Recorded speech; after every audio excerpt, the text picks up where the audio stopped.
Ex-presidente Lula é condenado a 9 anos e meio de prisão por corrupção passiva e lavagem de dinheiro. Você vai ver a repercussão aqui na Câmara. E o repórter Cid Queiroz traz as últimas informações sobre a análise da denúncia contra o presidente Michel Temer na CCJ. CCJ inicia discussão de parecer que autoriza a investigação de Michel Temer. E esta edição destaca também.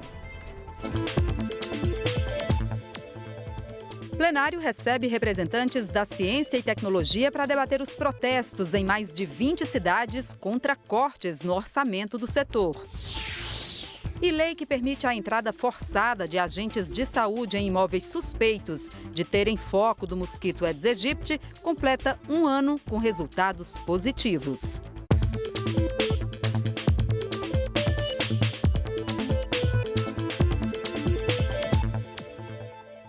Boa noite em Brasília, 8 horas e 10 minutos. O Jornal da Câmara começa agora. A Comissão de Constituição e Justiça começou a discutir hoje se deve ou não ser levada adiante a denúncia contra o presidente Michel Temer pelo crime de corrupção passiva. A comissão analisa o parecer do deputado Sérgio Sveiter, que pede a continuidade da investigação pelo Supremo Tribunal Federal. A gente conversa agora com o repórter Cid Queiroz, que acompanha a reunião da CCJ. Olá, Cid, boa noite. Já são aí quase 9 horas de debates, né, Cid? É isso mesmo, Jaciene.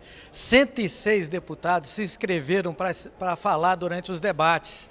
34 já falaram, 17 a favor e 17 contra o relatório do deputado Sérgio Sveiter. Também vários líderes usaram o tempo de liderança para se pronunciar durante essa reunião que tem hoje.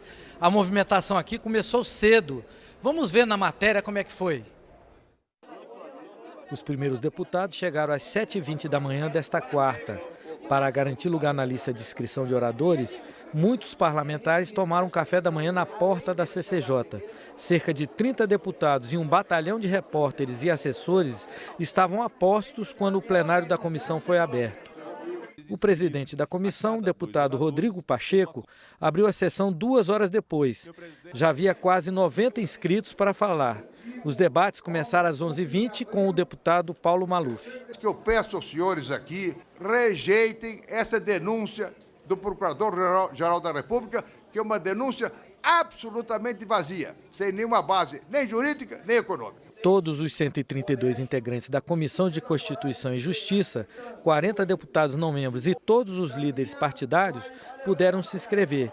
Cada parlamentar só podia falar uma vez e alternadamente, um contra e outro a favor da denúncia contra o presidente Michel Temer. Não podem pairar dúvidas sobre a conduta do presidente da República. A sociedade, o povo brasileiro tem o direito de saber se o presidente da República de fato praticou esses crimes, praticou esses atos ilícitos de tamanha magnitude e de tamanha gravidade. Por acordo, não haveria obstrução e nem requerimento de encerramento das discussões. A previsão, então, era de mais de 40 horas de debates. Falam em investigação, quando, na verdade, o que eles querem é a punição, porque a consequência imediata, se aprovado fosse, não será o seu relatório, seria o afastamento do presidente. E é isso que a oposição quer. Se essa casa negar, ela estará dizendo para a sociedade brasileira: alguns podem cometer crimes e permanecer impunes. Alguns podem praticar crimes diante de toda a nação e não serão responsabilizados porque essa casa os protege. Esse grupo do Planalto, que conduziu esse golpe asqueroso, comandado por Temer, do qual fazia parte Gedel Vieira Lima, que está preso hoje, Eduardo Cunha, que está preso hoje, Rodrigo Rocha Loures, que foi preso e foi solto. Esse grupo não pode mais continuar. Nós temos que tomar uma atitude em conjunto com a opinião da maioria do povo brasileiro. Eu vi aqui ilustres deputados dizendo: se não dermos autorização, estamos impedindo. Não estamos impedindo nada. As investigações podem prosseguir. O que nós estamos impedindo é que se afaste o presidente da República sem justificativa, sem prova, sem materialidade. Nós não estamos aqui dando perdão aos fatos e nem tampouco anistiando o que aconteceu. Simplesmente, essas coisas vão ser analisadas pelo Supremo após o término do mandato, daqui a 1 ano e meio. Neste momento, nós precisamos estar com a maioria da sociedade brasileira, que rejeita este governo, não apenas pela sua agenda, mas porque ele está enfiado na lama até o nariz. E nós precisamos permitir que seja investigado o comandante desse esquema criminoso desse país, em nome da redenção deste parlamento e da democracia brasileira. 2 fatos externos tiveram repercussão nos debates: a conclusão da votação no Senado da reforma trabalhista e o anúncio da condenação do ex-presidente Lula. Líderes do governo já contabilizavam 4 partidos fechando a questão a favor de Temer. Segundo eles, outros 3 se juntariam até a votação no plenário. Pois é, há uma expectativa de que essa discussão termine ainda hoje. Ainda temos 60 deputados inscritos para falar. Mas a liderança do governo faz uma avaliação de que muitos deputados vão desistir de falar agora nessa reta final, e seria mais ou menos 30 deputados. No início da sessão, o presidente da comissão tinha sugerido que a gente queria suspender a sessão por volta de 10, 11 horas da noite. Mas do jeito que está aí previsto, essa sessão deve ir até 1h da manhã. Terminando a discussão hoje, o relatório será votado amanhã na CCJ, durante o dia de amanhã. De qualquer forma, qualquer que seja o resultado na CCJ, o relatório é submetido ao plenário, onde, para ser aprovado, precisa ter o sim de 342 deputados. Só aí é que o Supremo poderia decidir se abre o processo e torna o presidente Michel Temer em réu. É com vocês. Tá certo, Cid. Muito obrigada pelas informações. Com as atenções voltadas para a análise da denúncia contra o presidente Michel Temer na CCJ, não houve votação no plenário da Câmara nesta quarta-feira. Mas a tribuna foi o principal palco da repercussão de outro fato que abalou a política brasileira nesta quarta-feira: a condenação do ex-presidente Luiz Inácio Lula da Silva a 9 anos e meio de prisão pelos crimes de corrupção passiva e lavagem de dinheiro. A sentença foi estabelecida pelo juiz Sérgio Moro, responsável pela Operação Lava Jato na primeira instância. A condenação se refere a um dos processos que o ex-presidente Lula responde no âmbito da Operação Lava Jato. Para o juiz Sérgio Moro, Lula recebeu propina de mais de R$2 milhões da construtora OAS, em forma de um apartamento triplex no Guarujá, litoral paulista. Também foi condenado por ocultar e dissimular esse recebimento. A decisão sobre a prisão foi deixada para a segunda instância. A condenação do ex-presidente Lula acirrou ainda mais a tensão entre partidos governistas e de oposição e dominou os discursos no plenário.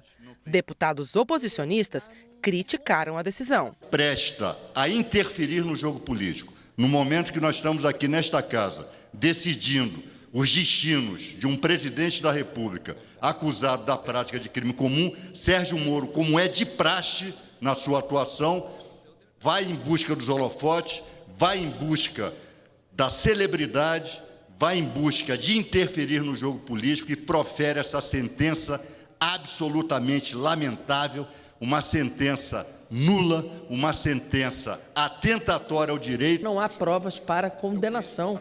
Novamente rasgar a Constituição e o Código Penal para condenar Lula. Mas a nossa expectativa é muito clara, que é a destruição desta peça pela segunda instância. Lula terá sua absolvição, e nós temos certeza disso, pela reação da sociedade brasileira. Já os deputados da base governista elogiaram a condenação. Pela primeira vez, um presidente denunciado. Pela primeira vez, um presidente que está passando por um processo de autorização aqui do Parlamento para que possa ser julgado no Supremo. E também estamos vivendo hoje, pela primeira vez na história do nosso país, um ex-presidente da República ser condenado a 9 anos e meio de prisão. Momentos difíceis, momentos que entristecem a classe política, ou pelo menos aqueles que querem que o Brasil viva a boa política, mas Momento de celebração porque a justiça está sendo feita. Dói a verdade. Lula hoje foi condenado por um juiz sério, a justiça brasileira está funcionando. É verdade, Lula não é o único corrupto desse Brasil. Ele coordenou e comandou o maior sistema de corrupção da história desse país. Que todos sejam julgados e que a lei seja aplicada para todos os brasileiros. Lideranças partidárias ainda avaliam que a condenação de Lula vai ter reflexos nos debates aqui na Câmara e mais para frente nas eleições presidenciais do ano que vem. Agora nós temos certeza disso. Lula é o principal candidato, primeiro colocado em todas as pesquisas desse país. E ele, exatamente por isso, é alvo desses interesses que querem retroagir no país. Alguém que é tecnicamente condenado pela justiça sob a força da Operação Lava Jato, com certeza encontrará respaldo na sociedade. Há um tempo hábil bastante para que a lei da ficha limpa possa prevalecer com eventual condenação em segunda instância. Então acredito que para 2018 o jogo político está zerado. Na mesma decisão, o ex-presidente Lula foi absolvido do crime de corrupção envolvendo o armazenamento do acervo presidencial.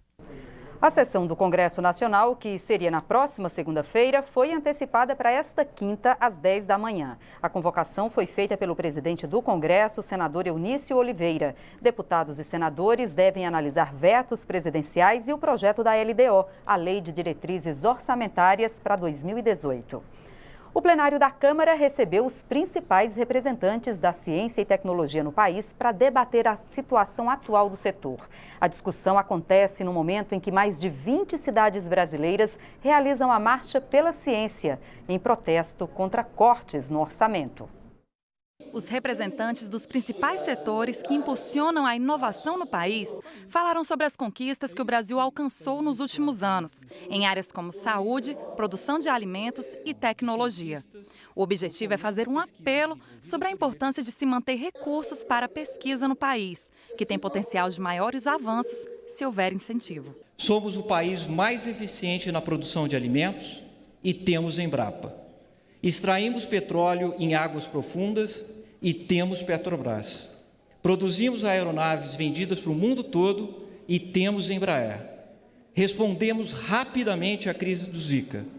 Tudo isso tem ciência e tecnologia e CNPq embutido. O Brasil foi capaz de transformar os seus solos pobres e ácidos em solos férteis, tão férteis quanto os dos maiores líderes da agricultura no mundo. O Brasil foi capaz de tropicalizar cultivos, vejam a soja, vejam o boi tropical. O Brasil foi capaz de desenvolver uma base de práticas sustentáveis inigualáveis que não existe no mundo. Tudo isso com base no investimento seguro, permanente, contínuo em educação, em capacitação e em ciência. A pesquisa pública é o grande motor do desenvolvimento, não só aqui, mas em qualquer parte do mundo. Quem tirou petróleo do fundo do mar? Quem tornou esse país autossuficiente em petróleo? Ele não era. Ele importava tudo. Ele hoje é autossuficiente graças à pesquisa universitária. A minha universidade, a UFRJ, e a COP, que é o Centro de Pós-Graduação, desenvolveu tecnologia junto com outros para que o Brasil tirasse petróleo a 3 mil metros de profundidade. Só 3 países do mundo sabem disso. As vacinas que a Fiocruz produz, de doenças como essa agora, que está voltando a febre amarela, nós estamos na mão dos cientistas. Os debates no plenário da Câmara fazem parte da Marcha pela Ciência, uma mobilização que acontece em mais de 20 cidades do país contra os cortes no orçamento anunciados pelo governo em março deste ano. O presidente da Associação Brasileira de Ciências citou o exemplo da FINEP, a empresa pública ligada ao Ministério de Ciência e Tecnologia. O orçamento passou de 400 para 30 milhões de reais neste ano. São cortes que estão impossibilitando o funcionamento de laboratórios importantes no Brasil. Laboratórios, por exemplo, que têm trabalhado sobre epidemias emergentes, como Zika, febre amarela, e que por falta de insumos estão encerrando suas atividades. Ciência, tecnologia é investimento, não é gasto, não devia estar sujeita ao teto de gastos aprovados pelo Congresso. O que nós vamos fazer? Fechar instituições centenárias? vamos fechar o CNPq, a FINEP, vamos fechar os institutos ligados ao Ministério. O governo federal anunciou cortes de aproximadamente 2,5 bilhões de reais para este ano na área de ciência e tecnologia. É o menor orçamento em 12 anos. O compromisso dos parlamentares é tentar reverter os cortes e garantir mais recursos para a área na votação da lei orçamentária para o próximo ano. Precisamos ter no orçamento da União um critério, um mecanismo que impeça o contingenciamento de verbas destinadas para a pesquisa. Neste momento, interditar o avanço na ciência e na tecnologia no Brasil é um crime de lesa pátria, porque compromete seriamente a nossa soberania. Nesta terça-feira, o Senado aprovou a reforma trabalhista, que já havia sido aprovada aqui na Câmara em abril. A proposta do governo, que altera mais de 100 pontos da CLT, foi aprovada por 50 votos a 26 e agora segue para a sanção presidencial. No Senado, a análise da matéria foi tumultuada e a sessão chegou a ficar suspensa por mais de 7 horas. Veja na reportagem como as principais mudanças na legislação irão afetar a vida do trabalhador brasileiro. Senadoras oposicionistas ocuparam os lugares na mesa, quando o presidente do Senado, Eunício Oliveira, ainda não estava no local. Quando ele chegou ao plenário, foi impedido de ocupar a cadeira da presidência. Está encerrada a sessão e não tem som enquanto não sentar a presença da mesa. Está suspensa a sessão. As luzes no plenário foram parcialmente apagadas. Ousou ocupar a mesa do Congresso Nacional. Se houver acordo de procedimento, seja um ou dois destaques, elas estão dispostas, claro, a colaborar também. A sessão só foi reaberta no início da noite, com as senadoras ainda na mesa e o texto da reforma aprovado. O placar foi de 50 votos favoráveis, 26 contrários e uma abstenção. Todas as propostas de mudanças foram rejeitadas pelos senadores e o texto seguiu para a sanção presidencial. Modernizamos o texto trabalhista e garantimos avanços e oportunidades de emprego, exatamente para melhorar e enfrentar esse nível de desemprego que está muito alto. Agora que já virou lei, nós vamos questionar a constitucionalidade dessa medida. A principal mudança da reforma trabalhista diz respeito à negociação entre patrões e empregados. Hoje, as convenções e acordos coletivos podem estabelecer condições de trabalhos diferentes das previstas na legislação, apenas se conferirem mais vantagem ao trabalhador do que o previsto na lei. Pela nova regra, sindicatos e as empresas podem negociar essas condições, ainda que não sejam melhores para os trabalhadores. A regra atual determina que a jornada de trabalho seja limitada a 8 horas diárias, 44 horas semanais, com até 2 horas extras por dia. A nova regra determina que a jornada diária pode ser de 12 horas, com 36 horas de descanso, respeitando o limite de 44 horas semanais ou 48 horas com as horas extras. Na regra atual, o plano de cargos e salários precisa ser homologado no Ministério do Trabalho e constar do contrato de trabalho. Pela nova regra, o plano de carreira poderá ser negociado entre patrões e trabalhadores sem necessidade de homologação. Hoje, as cláusulas do acordo e convenções coletivas de trabalho integram os contratos individuais de trabalho e só podem ser modificados ou suprimidos por novas negociações coletivas. Pela nova regra, os sindicatos e as empresas poderão dispor livremente sobre os prazos de validade dos acordos e convenções coletivas. A reforma trabalhista mexe com as férias dos trabalhadores. Pela regra atual, os 30 dias podem ser divididos em até 2 períodos. Um deles não pode ser inferior a 10 dias. Pela nova regra, as férias poderão ser fracionadas em até 3 períodos, desde que um deles seja de pelo menos 15 dias corridos. Hoje, a contribuição sindical é obrigatória. O pagamento é feito uma vez ao ano por meio de desconto equivalente a 1 dia do salário do trabalhador. Na nova regra, a contribuição será opcional. O presidente Michel Temer sancionou o projeto de lei que permite a terceirização para atividades fim. A nova regra trabalhista prevê uma quarentena de 18 meses que impede que a empresa demita o trabalhador efetivo para recontratá-lo como terceirizado. Na regra atual, Quando o trabalhador pede demissão ou é demitido por justa causa, ele não tem direito à multa de 40% sobre o saldo do FGTS, nem a retirada do fundo. Na nova regra, o contrato de trabalho poderá ser extinto de comum acordo, com pagamento de metade do aviso prévio e metade da multa de 40% sobre o saldo do FGTS. Hoje, a homologação da rescisão contratual deve ser feita em sindicatos. As mudanças prevêem que a homologação da rescisão do contrato de trabalho pode ser feita na empresa, na presença dos advogados do empregador e do funcionário. O trabalhador pode faltar a até 3 audiências judiciais. Os honorários referentes a perícias são pagos pela União. Além disso, quem entra em ação não tem nenhum custo. O trabalhador será obrigado a comparecer às audiências na Justiça do Trabalho e, caso perca a ação, arcar com as custas do processo. Se o empregado assinar a rescisão contratual, fica impedido de questioná-la posteriormente na Justiça Trabalhista. A legislação atual não contempla o trabalho intermitente.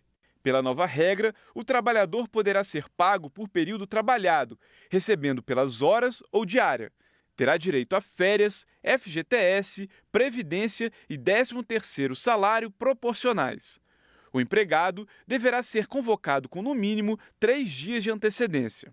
A legislação atual também não contempla o trabalho remoto. A reforma determina que tudo que o trabalhador usar em casa será formalizado com o patrão via contrato. Isso inclui equipamentos e gastos com energia e internet.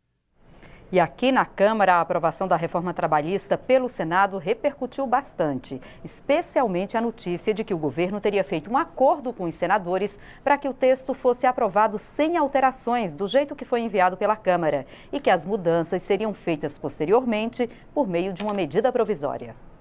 A ideia do governo era evitar que a reforma trabalhista fosse alterada no Senado e tivesse que voltar à Câmara, o que levaria a um atraso no cronograma de reformas.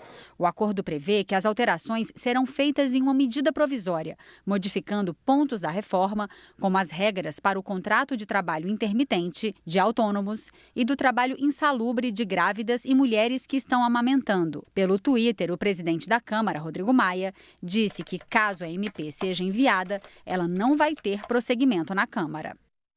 Acho que tem razão. Não tem sentido você fazer todo um esforço, né, de aprovação aqui na Câmara, depois aprova no Senado e depois vem uma medida alterando aquilo que foi aprovado com votação democrática, né?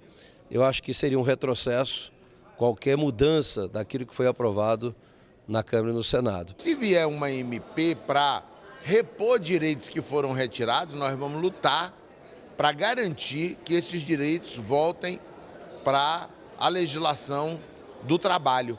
E é um fato, na minha opinião, muito grave que o presidente da Câmara antecipe um procedimento de obstrução de uma tramitação se nem sequer foi publicada a medida provisória. É uma declaração dele que é a favor de que os trabalhadores não tenham nenhum direito. Eu acredito que o presidente, ao inserir uma reforma, uma modernização trabalhista, faça uma medida provisória para modificá-la.